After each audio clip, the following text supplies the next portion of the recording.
gonna say actually a slightly odd chapter because it felt like what would come after a time skip. In some of the ways that like the characters were just displayed. I mean, like Shiki's in general, it really gave off the post power up kind of like setting that obviously we just got out of, but it's not the same as like an actual time skip, because granted, like we did skip over a point in time. It was like a week in real time, 35 days for the main cast experience, but when people usually give the idea of like a time skip, it's like a big void of progression that we are going to spend the next chunk of time in the story getting like glimpses back to and whatnot. But obviously, like this was like, it felt like to them more of just like, oh yeah, they were doing something off screen for a little bit. And now they're setting up on this planet Sandra because they are looking for somebody to help them because they want to do something about like Nero and Ziggy. Ziggy wants to take over all the machines in the cosmos and put, machines over humans and whatnot. All organic life forms, I would assume, like in general, over or below robots rather. The machines essentially dominant species regardless, and with Shura, he's just going to try and get rid of them all. And I'm wondering from Shura's perspective, is there anything outside of just like an easy solution to gain? Is this like going to be his whole plan of taking over the throne, of taking over leadership? Because the thing right now is they have a big crisis, at least what the people of, Nero's whole empire believe of the machines and like the threat that Ziggy has. So if he's able to come out of this looking like a hero, he'll probably be like in the prime position to end up taking over the throne and becoming like the next emperor. So he's got like his own interesting kind of pieces in this. And there's a couple things that I have in regards to what's going on right now that are back burner items, but it's like, well, what is exactly Mishima's plan going to be in regards to it? And those being, one, Laguna, because Laguna was in this chapter a lot. Like, I knew about it beforehand because all the Laguna fangirls were going crazy on Twitter and stuff. And here's the thing. I like Laguna. Like, he's alright so far. I like the moments we saw from him back in the Belial, where we saw, like, he wasn't on board with, like, the senseless torture and just, aggression that Draken Joe was putting out. He wasn't for that. He was just trying to do his job and get by. He has that whole criminal with like a better heart, but he's borderline anti-hero, I think, kind of like leaning in at the moment. But the thing about him right now is he's definitely sus. He still has the whole ominous paneling that we got a couple chapters ago. Jin's on board. Jin and Soph are both on board, so we know they're good. There's still obviously something going on with Laguna, and his whole thing is like, I'm fine with him joining the crew. He seems cool. He's got like a cool power.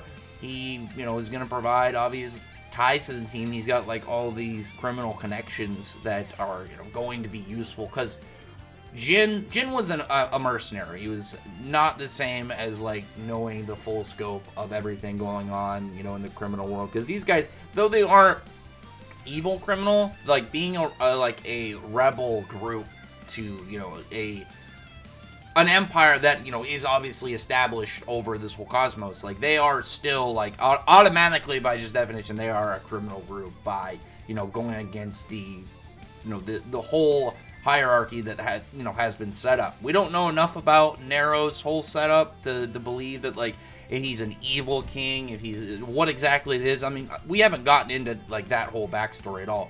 But, I mean, like, if he's got rebel groups, I would assume that, he's got his own issues with his ruling that people are not too keen on. So, what's going on with Laguna and like, the further points of this is going to be extremely interesting in general, but it's like, it's cool that he has his own things to bring to the team. Like, if they get in a situation, like, where they're ever dealing with, again, like, the criminal underground of wherever they're at, Laguna would probably be their guy to go to. Like, Wise is not...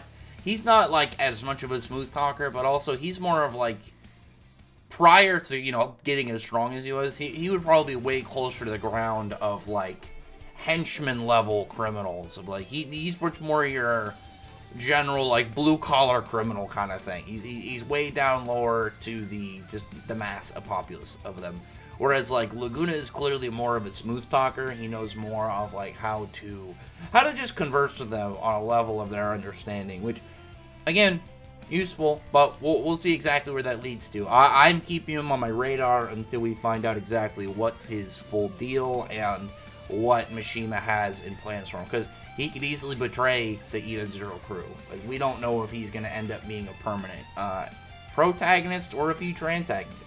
But speaking of that, the other thing that has, again, my big attention, back burner type stuff, is Shura. Because Shura, he's not even in this chapter. I think we mostly just got, like, I think a panel of him with, like, a little bit of a flashback. But other than that, like, Shura's whole layout right now is that he's, you know, he's approaching the situation. He's going to be the one to be, you know, dealing with it. It's not going to be Nero.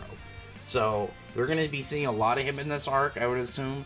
But also, like, is he going to end up being like an antagonist of a greater kind of just potential? Because the fact he has the whole Satan gravity thing, the same thing as Shiki, he's got the Demon King Ether Code and whatnot, makes me wonder, is he going to make it out of this arc? Or is this going to be one of those arcs where it's like, maybe you have Ziggy kill him or Shiki kill him? Like, I don't think Shiki would. Shiki doesn't have the mindset, I think, right now to kill an opponent. Unless he fully lost control, I could see that happening. But, like, I don't see him in his current, like, you know, the current way he works and just kind of, like, does his stuff, that he would just, like, decide to kill Shura. But that could change. We'll see.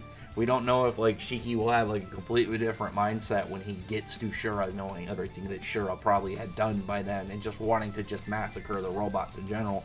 But I am very curious to know if Mishima is going to have Shura exist, like, beyond the Aoi Cosmos and the stuff going on here.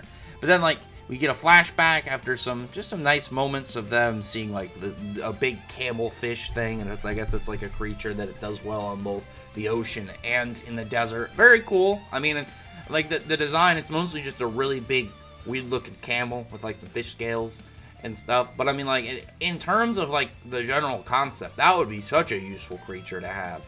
Like, assuming that in this world, there's gonna not be a lot of water. Like, it's mostly sand. Like, they even say, I think it's Laguna says that 9/10, so 90% of the planet is covered in sand. And this, you know, you're gonna have your own, like, areas, probably some form of vegetation, some form of water, like oases and stuff.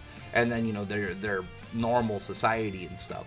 But, like, if you have this thing, like, imagine you're just in the desert doing things huge, it's carrying a lot of cargo, so you're automatically gonna, like, have your own water supplies and stuff.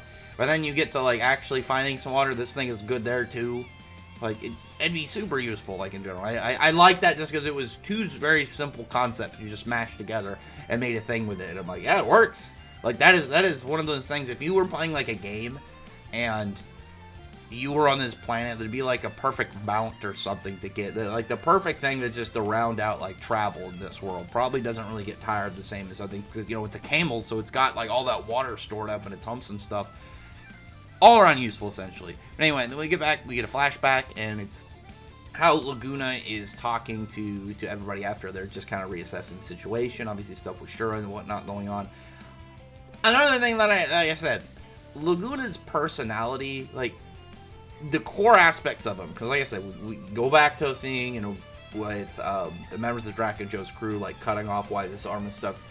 He wasn't for that. Like, Jin and Laguna weren't for that, and I like that aspect. I'm not a huge fan of how he talks to the rest of the crew. He's kind of a jerk.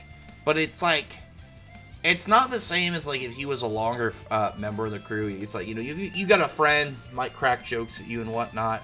But it's just like, he's not associated with them officially yet. He's still, like, he's not like a for sure member of the crew. And we don't have, like, a moment kind of like with what Jin and Sylph had that really ties him to the main cast. We haven't gotten that yet. He's essentially like if you were playing a game and you had, like, your option of characters to have in your party. He's like an assist, where it's like he is part of, like, the group right now. He's not like a playable character. He's just along for the ride. He might do something. You could talk to him, but he's not unlocked yet. And you don't know if you're gonna unlock him. He might just be a side character the whole time, or he might become a bad guy. But I mean, it's like, I'm not a huge fan of the way he was talking to the other characters because of that. Like, he doesn't have the same level, again, of just footing in, like, the cast that he can make jokes at them and it feel more friendly and less mean. I don't know. I'm sure people know what I mean, where it's like a friend making a joke at you versus somebody you either don't know or don't like. Hits different. But he is telling them for sure, like, they can't just go to the planet that Nero's on Nero 1, because that's where, like, he's got huge force, like, set of forces ready to attack in case people show up. Like, he's got, like, 60,000 warships and, like, 100,000 battle cruisers. So he's prepared. And again, it's making me really wonder, like, is Nero's level of threat, like, is he outright powerful, or is it just like his ether gear has that future telling aspect and he's just like amassed such a military force that you can't mess with him? I'm fine if he's not as raw powerful, because that would be the perfect way to get Shura to kind of like become the ultimate ruler of this empire. Because, like, say that Nero has a really good power that's amassed him this army, and again, it's more of, like, in his intelligence and his forces. But you combine the forces amount with Shura, who's clearly going to be powerful. Like, we don't know how strong he is outright right now, but he's definitely strong. You combine those two things, and he's like Draken Joe, probably, but without not as intelligent, I would say, as a bad guy. Like, Draken Joe is definitely clearly, like, smart at, like, manipulating people who to talk to and whatnot. But, like, the level of just danger as an individual plus the means backing him would put him up to that level of threat. I would guess the only difference, really, when it would come down to that is that, like, the singular individuals, obviously. Like, Draken Joe's ether gear was crazy. But now they're like, okay, we need to be a little smarter about this. They're going to go to Sandra to meet somebody to try and get their assistance. They end up finding, some back alley secret door. Get in. That's where you got, like, the really cool panel, obviously, in this. All these guys pop up, point guns at everybody, and Shiki's really nice about it, because they're old friends of Laguna, and he sees Laguna as a friend, so it's like, by proxy, they're friends of Shiki. But he wasn't letting them get these shots off when they're pulling guns. The second he saw, like, that trigger finger start to kind of move at all, he just ether gears, gravity, aims all the guns, pulls them down. And I think with this, it's not as much like, there wasn't anything really new for Shiki's display. Like, him just pulling down some stuff with gravity wasn't, I think, the big improvement. It's just his level of accuracy and precision of just targeting the guns really just shows control, which maybe that'll be the thing with the whole training from Xenolith, is it's not going to be like an outright power level increase, but it's just raw manipulation and control over your ether gear. Just like if Jin can have, like, maybe way more, I guess Jin is different, because Jin already had, like, super control, so I guess with Jin, just give him, like, outright, like, better abilities across the board. Shiki, way more precise, way more kind of, like, pinpoint of what he's controlling.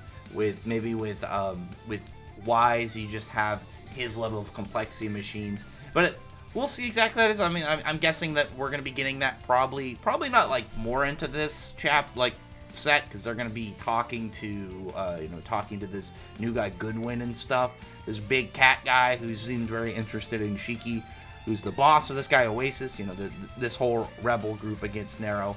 So unless one of them ends up skirmishing against this big cat guy, I don't really see another upgrade power display at the moment, just because, like, who are they really going to fight? Like, if they get in some form of scuffle, I could see it happening, but outside of that, like, we'll probably wait until we get some more fodder bad guys, because the characters are all, like, they're all improved. They're all going to be showing off until they leave that window of, like, new power flex. They aren't, I would assume they aren't really going to get challenged, like, until some actually, like, bigger opponents go up. But, I mean, this guy's a leader of a rebel group. Maybe he's strong. Maybe he's going to be more powerful than, than just a big dude. Maybe he's got his own ether gear. We'll see. I'm definitely looking forward to just what his story is in general, because, like, this big weird cat I didn't see coming at all. I never would have guessed the leader of this group is, like, this 40-foot tall jacked cat man. So we'll see. I actually would really like this guy to have, like, a good ether gear, or at least be strong, just because he's an odd character, but he's, like, odd enough that I actually would like to see him have value. Like, I don't want this just to be, like, a one-off character. It'd be really unfortunate, just because it's such a weird design machine that has here. If he was just, like, a regular Exceed-like cat, where like he's just like, oh, I'm just here. I'm gonna be a connection point. But I mean, like giving him this extra piece of his design, and obviously having him important to like upcoming events, like having this whole thing with him wanting to take down Narrow, he's got to be valuable. So I'm definitely really hyped about that. Really looking forward to this next chunk of chapters with this guy. Though I think, like I said, the only way I can see more of like new power flex stuff happening would be through this guy. And I'd be perfectly fine with it. If we can get like a Shiki versus Goodwin like scuffle of just like power display, I'd be perfectly fine with that. But anyway, other than that though, comment below. Tell me your thoughts over this. I expressed most of the things I really am looking forward to upcoming. You know, the stuff on the back burner with Shuret and Laguna, and then obviously this new guy, and then just powers, getting ready to see all the new powers and whatnot. Everyone's improvements is going to be good. But anyway, other than that, comment below. Thumbs up the video, friend, like button, subscribe button, and check out my other videos. Other than that, I appreciate everyone's already subscribed. Thank you all for listening. Bye.